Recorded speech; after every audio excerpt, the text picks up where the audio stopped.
ఈ వీడియో చూస్తున్న అందరికీ నమస్కారం. ఈ వీడియోలో కరెంట్ బిల్‌పై సబ్సిడీ గురించి చూద్దాము.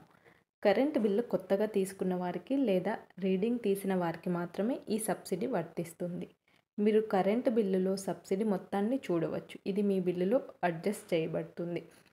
యూనిట్ల వినియోగాన్ని బట్టి బిల్లును బట్టి 100 నుండి 300 వరకు సబ్సిడీ మొత్తం ఉంటుంది.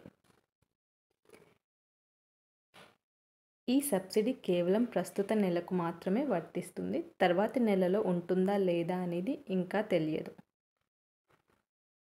దీని ద్వారా కరెంట్ లోడ్ పెంచుకునే అవకాశం. కరెంట్ లోడ్ తక్కువగా ఉన్నందువల్ల అధిక బిల్లులు, జరిమానాలు వస్తున్న వారికి ఇది ఒక మంచి అవకాశం అని చెప్పవచ్చు.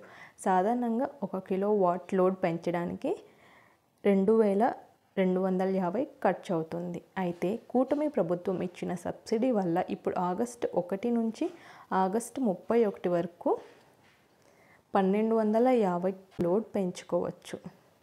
ఈ అవకాశాన్ని ఉపయోగించుకోవడానికి మీ దగ్గరలోని మీ సేవా సెంటర్ లేదా సచివాలయానికి వెళ్ళి కరెంటు బిల్లు, ఆధార్ కార్డు మరియు సంతకాన్ని సమర్పించాలి.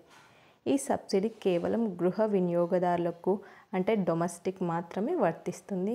అలానే వాణిజ్య కమర్షియల్ వినియోగదారులకు కాదు.